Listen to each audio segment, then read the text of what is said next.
बच्चों, आज के इस वीडियो क्लास में आपका स्वागत।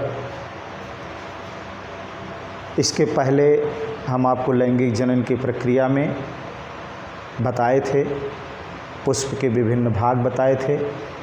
आज आपको हम बता रहे हैं परागण।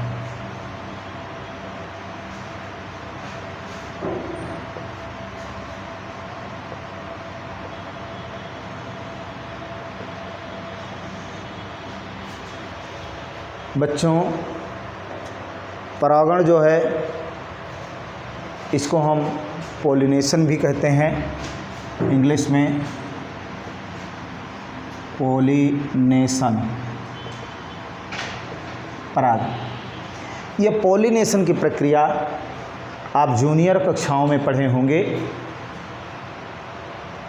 कैसे होती है, इसके कौन कौन से भाग हैं, थोड़ा सा आपको इसके बारे में हम और विस्तृत से जानकारी दे रहे हैं।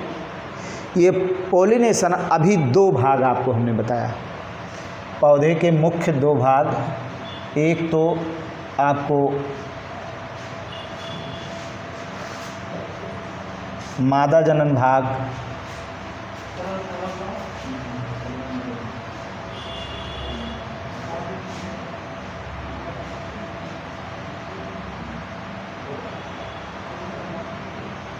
बताया, और दूसरा आपको बताया हमने नर जनन भाग। ये दो भाग हैं, ये मादा जनन भाग, मादा जनन,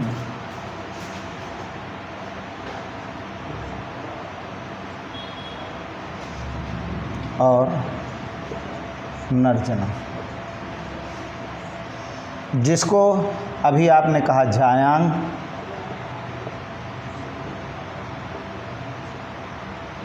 और इसको आपने कहा था पुंकेसर।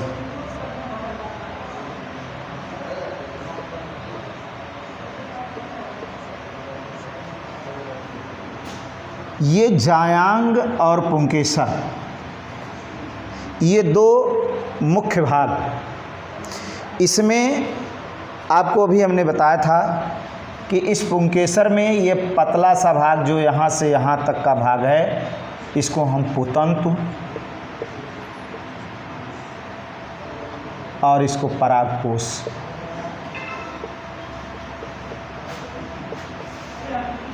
परागकोश में भी हमने आपको बताया था कि इसमें पराग कण भरे होते हैं।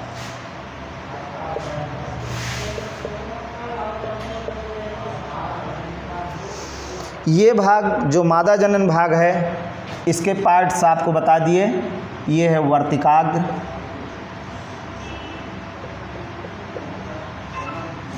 ये है वर्तिका,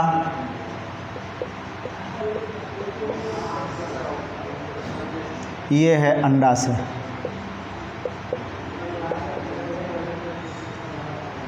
अब आप परागण की क्रिया को समझें। पराग कोश से पराग कण निकलकर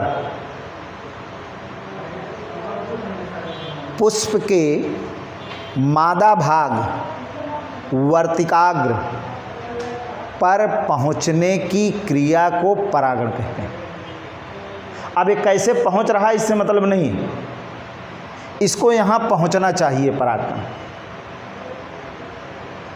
तो पुष्प के नरजनन भाग पुंकेसर से परागकोश में स्थित परागकणों का निकल करके वर्तिकाग्र पर पहुंचने की क्रिया को परागण कहते हैं। तो आप कह सकते हैं कि परागकोश से परागकणों का निकलकर पराग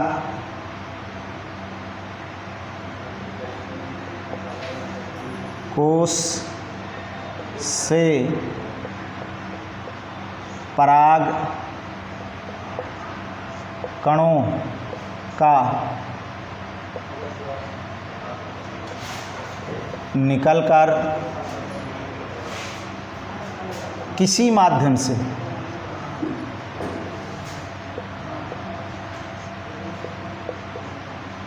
वर्तिकाग्र पर पहुँचने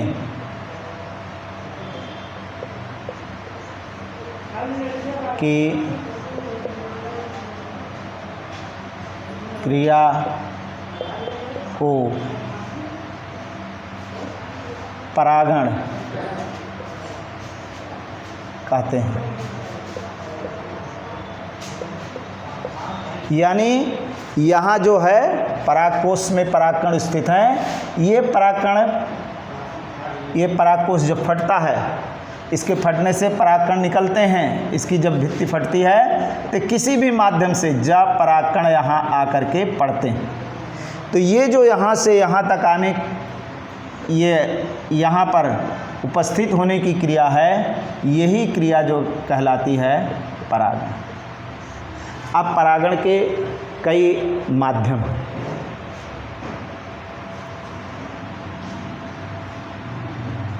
नंबर 1 जल द्वारा, नंबर 2 वायु द्वारा, नंबर 3 कीट,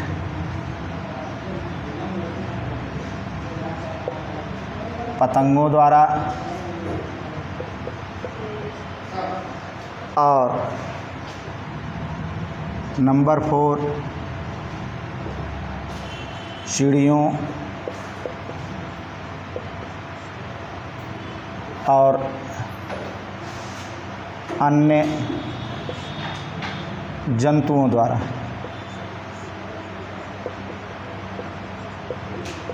ये भिन्न भिन्न माध्यमों से परागण की क्रिया जो है ये संपन्न होती है। और यदि आप जान लीजिए कि परागण की क्रिया संपन्न नहीं हुई, तो निश्चित आप जान लीजिए कि निषेचन की क्रिया नहीं होगी।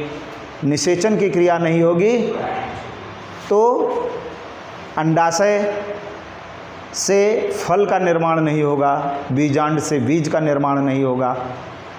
इसलिए परागण की क्रिया जो है वो होना अति आवश्यक है। अब इसमें आपको हम एक एक टॉपिक पर चल रहे हैं, आपको बता रहे हैं। जल द्वारा जो परागण की प्रक्रिया है, ये जल द्वारा परागण की प्रक्रिया उन पौधों में होती है जो जलीय पौधे होते हैं, जो जल में पाए जाते हैं, जैसे कमल, कुमुदनी, सिंघाड़ा। ये पौधे जल में होते हैं और इन जलीय पौधों में जो परागण की प्रक्रिया है वो आपको जल द्वारा। कैसे जल द्वारा? ये पौधे जल में रहते हैं, जल पर तैरते रहते हैं। जब परिपक्व परागकण जल में इनके गिर जाते हैं और जल के साथ लहरों से बहते रहते हैं और बह करके मादा पुष्प के वर्तिकाग्र पर ये लहरों के द्वारा पहुंच जाते हैं, तो उससे परागण की प्रक्रिया संपन्न हो जाती है। तो इस प्रकार से ये जल द्वारा परागण की प्रक्रिया संपन्न होती है, ये जलीय पौधों में। दूसरा, आप वायु द्वारा परागण की प्रक्रिया में देखिए। वायु द्वारा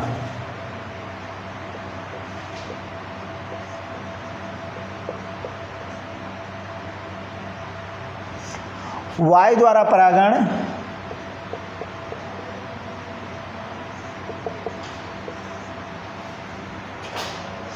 जो है, इसमें वायु के माध्यम से जब परागकण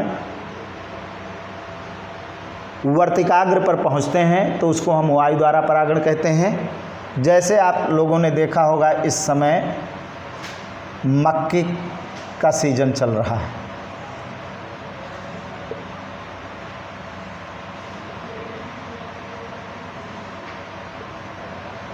और मक्के के सीजन में इस समय आप देखे होंगे मक्के के आपको बाल निकले हुए दिखाई दे रहे होंगे और इस प्रकार से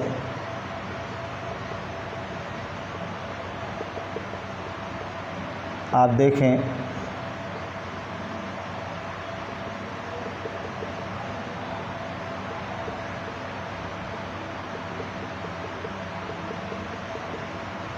ये सपोज जो है ये मक्का का पौधा है। इस प्रकार से इस मक्के के पौधे में ये जो पतले पतले बाल के आकार की उलझी हुई संरचनाएं आपको दिखाई दे रही हैं, यही आपका जो है जायांग है। ये जो ऊपर आप देखिए ऐसे मक्के के पौधे में निकले हुए ऐसे छोटे छोटे कण उसमें लगे हुए दिखाई देते हैं, ये पुंकेसर है, नरजन्म भाग। इसमें से ये पुंकेसर जब परिपक्व होते हैं तो ये इस पर गिरते हैं वायु के द्वारा, और वायु के द्वारा गिर करके ये ऊपर होते हैं, ये नीचे होता है, और गिर करके इसमें वर्तिकाग्र में पड़ते हैं, उलझते हैं, और उलझ करके ये पतले पतले बाल के आकार की संरचनाएं जो है ये प्रत्येक जो है परागनली ये आती है अंडाशय के पास, और उसके बाद अंडाशय में पहुंचकर अंडकोशिका से मिल करके जो है निषेचन की क्रिया होती है, और उससे मक्के के दाने अर्थात बीज का निर्माण होता है। लेकिन कभी कभी आप देखे होंगे कि जब आप इसके ऊपर का कवर निकालते हैं, पत्रक निकालने के बाद मक्के के इस बाल में ऐसे दाने लगे हुए ऐसे दिखाई देते हैं।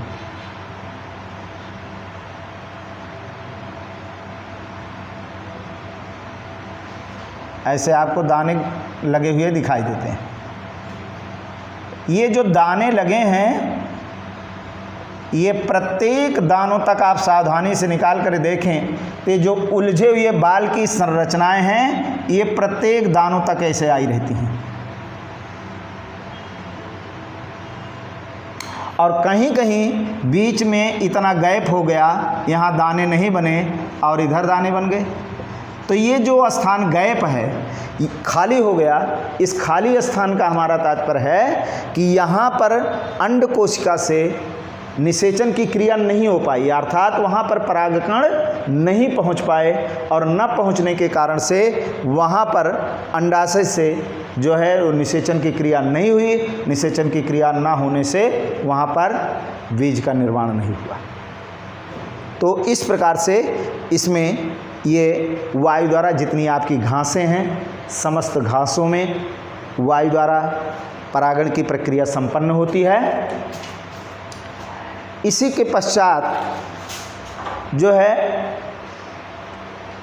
कीटों द्वारा परागण की प्रक्रिया, विभिन्न प्रकार के सुगंधित पुष्प वाले, रंग बिरंगे पुष्प वाले पौधे होते हैं। इसमें जो है पुष्पों में जो रंग बिरंगी पंखुड़ियाँ पाई जाती हैं, बेला, चमेली, गुलाब, सूरजमुखी, गेंदा, तमाम प्रकार के सुगंधित पुष्पीय पौधे हैं। इन पुष्पीय पौधों में रंग बिरंगी पंखुड़ियाँ होती हैं। रंग बिरंगी पंखुड़ियों का कारण क्या है कि ये परागण के क्रिया के लिए कीट पतंगों को अपनी ओर आकर्षित करना, जिससे परागण की क्रिया संपन्न हो सके। इसीलिए इसमें भिन्न भिन्न प्रकार की सुगंध और भिन्न भिन्न प्रकार के रंग होते हैं, जिससे कीट पतंग इस पर आकर्षित हों।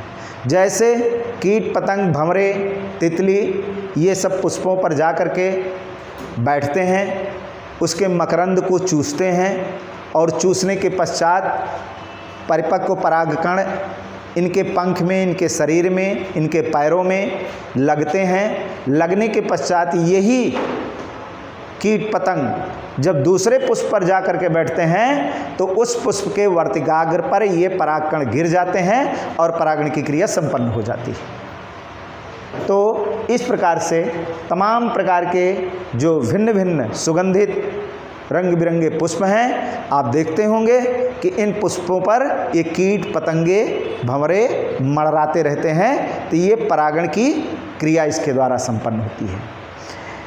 इसी प्रकार से जो है ये परागण की क्रिया के लिए एक माध्यम और है। वो माध्यम, ये तो पर परागण, पर का मतलब होता है दूसरे के माध्यम से, इसमें माध्यम की अति आवश्यकता होती है। ये जो अभी आपको हमने बताया, ये सारे प्रकार जो हैं ये पर परागण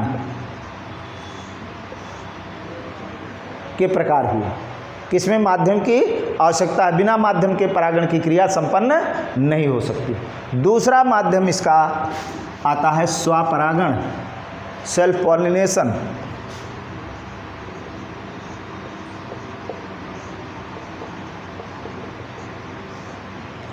स्वपरागण में उसी पुष्प के परागकण जब उसी पुष्प के वर्तिकाग्र पर पड़ करके परागण की क्रिया संपन्न करते हैं तो उसे हम स्वपरागण कहते हैं।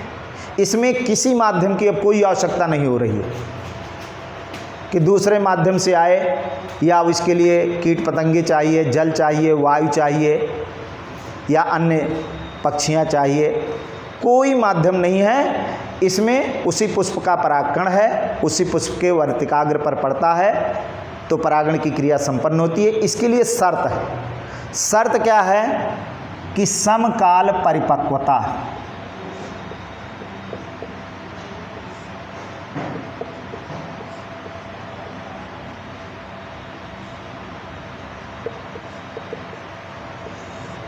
दोनों एक ही समय में परिपक्व हों। नहीं पता चला कि मादा जनन भाग पहले परिपक्व हो रहा है, उसके अंडाणु परिपक्व होने के पश्चात कुछ समय पश्चात निष्क्रिय हो जाएंगे, नर जनन भाग बाद में परिपक्व हो रहा है। तो जब एक भाग निष्क्रिय हो गया तो दूसरे भाग से अगर हम मान लीजिए परागकण आ भी रहे हैं तो उसका कोई अस्तित्व नहीं होगा, निषेचन की क्रिया संपन्न नहीं हो सकती है। अभी हमने आपको ये बताया था कि ये चित्र के माध्यम से कि इसमें ये आपको हमने ऐसे भाग दिखाया था और इसमें आपको ये पुंकेसर दिखाया था। ऐसे ये जो पुंकेसर हैं इस वर्तिकाग्र से थोड़ा ऊपर होने चाहिए। अगर पुंकेसर नीचे भी हैं तो ये परागकोश फटेगा, पुंकेसर नीचे गिर जाएंगे, ऊपर पहुंचेंगे ही नहीं, परागण की क्रिया नहीं होगी। तो इसके लिए जो है ये पुंकेसर परागकोश वर्तिकाग्र से ऊपर भी होना चाहिए कि ये परागकोश फटे तो इससे परागकण निकल करके सीधे इसी पर आए, किसी माध्यम की कोई आवश्यकता ना हो। तो इसलिए समकाल परिपक्वता में जो है ये स्वपरागण की प्रक्रिया के लिए जो है इसमें सदाबहार, गुलमेहंदी, पैंजी और मूंगफली, इन सब में जो है ये स्वपरागण की प्रक्रिया संपन्न होती है। तो दो प्रकार के परागण हो गए, स्वपरागण, परपरागण। परपरागण के विभिन्न प्रकार हो गए जिसमें आपको जल द्वारा, वायु द्वारा, कीट पतंगों द्वारा, चिड़ियों द्वारा ये आपको परागण की प्रक्रिया बताई गई। इस प्रकार से ये परागण की प्रक्रिया जो है संपन्न होती है। अब इसमें स्वपरागण से हमको क्या लाभ है, परपरागण से हमको क्या लाभ है, क्या इससे हानियां हैं, थोड़ा सा इसके बारे में भी जानकारी कर लें कि इसमें स्वपरागण में हमने आपको बताया कि किसी माध्यम की कोई आवश्यकता नहीं होती है कि हम किसी पर आश्रित हों तभी परागण की क्रिया, उसी पुष्प में अपने आप स्वतः परागण की क्रिया संपन्न हो जाती है। इसमें किसी कीट पतंगे, भंवरे इत्यादि की कोई आवश्यकता नहीं पड़ती है। इसलिए जब कोई माध्यम नहीं है तो इसमें कोई कृत्रिमता नहीं आएगी, इसलिए इसके जो पैतृक गुण हैं वो सुरक्षित एक पीढ़ी से दूसरी पीढ़ी में बने रहते हैं। दूसरे बिंदु ये तो हमको लाभ हुआ कि हमारे पैतृक गुण जो है स्वपरागण की प्रक्रिया में पौधों में सुरक्षित रहते हैं। लेकिन हानियाँ क्या हैं कि हानियाँ जो है स्वपरागण से बने बीजों से उत्पन्न पौधे जो है वो हिष्ट पुष्ट नहीं होते हैं, वो कमज़ोर होते हैं। इस प्रकार से एक हानि ये है। और दूसरी कि पौधों में भिन्नताएं नहीं होती हैं और पौधों में जो है वही पुराने गुण जो बहुत पहले थे वही जो है आने वाली पीढ़ियों में भी ट्रांसफ़र होते रहते हैं, उनमें नया गुण कोई भी उत्पन्न नहीं होता। इस प्रकार से नए विकास की प्रक्रिया जो है उसमें संपन्न नहीं होती। तो ये स्वपरागण के आपको जो है लाभ हो गए और स्वपरागण से ये हानियाँ हो गई। इस प्रकार से जो है परपरागण में आप थोड़ा सा देख लें कि परपरागण में जो है इससे क्या लाभ क्या हानियाँ। परपरागण में लाभ यदि हम देखें तो परपरागण में जो है नई नई किस्म के जो है बीज हमको प्राप्त होते रहते हैं। जैसे मान लीजिए कि किसी अच्छे प्रजाति के पुष्प के परागकण किसी माध्यम से कीट पतंगों के द्वारा, वायु के द्वारा, जल के द्वारा, अन्य किसी माध्यमों से वो आकर के किसी दूसरे पुष्प के वर्तिकाग्र पर पड़ता है तो निश्चित तौर पर यदि परागकण अच्छी किस्म का है तो उससे उत्पन्न होने वाला जो बीज होगा वो अच्छी किस्म का होगा और उससे जो पौधा बनेगा वो अच्छी किस्म का बनेगा। तो परपरागण से बने जो है अच्छी किस्म के पौधों का विकास होता है। इसमें स्वस्थ जो है बीज उत्पन्न होते हैं और कृत्रिम परागण से जो है अवरोधक क्षमता वाले, जिसमें कि ये आप कह सकते हैं कि जो प्रतिरोधक क्षमता है, ये कृत्रिम परागण की प्रक्रिया द्वारा हम प्रतिरोधक क्षमता वाले बीजों का विकास कर सकते हैं। कृत्रिम परागण की प्रक्रिया में जिस पुष्प में हमको कराना होता है उसके पुंकेसरों को तोड़ करके पहले से परिपक्व होने से पहले तोड़ करके इसको हटा देते हैं। परिपक्व होने से पहले तोड़ करके इसको हटा देते हैं और हटा करके इसको किसी पॉलीथीन से ढक देते हैं। पॉलीथीन से इसलिए ढक देते हैं कि इसमें किसी भी माध्यम से परागकण ना पहुंच सकें, नहीं तो परागण की क्रिया हो जाएगी और जिस प्रकार का परागकण होगा वैसा इससे बीज उत्पन्न होगा। फिर इच्छित पौधे को चुनते हैं, अच्छी क्वालिटी के गुणवत्ता वाले पौधे को चुनते हैं और उसके परागकणों को ब्रश से परिपक्व परागकणों को कलेक्ट कर लेते हैं और कलेक्ट करके पॉलीथीन को खोलते हैं और ला करके ब्रश के माध्यम से इस पर जो है उन पुंकेसरों को छिड़क देते हैं। बस परागण की क्रिया हो गई। फिर इसको ढक देते हैं। अब इसके पश्चात जो है ये निषेचन की क्रिया होगी। इससे जो बीज बनेंगे वो अच्छी किस्म का होगा, उन्नतशील किस्म का होगा।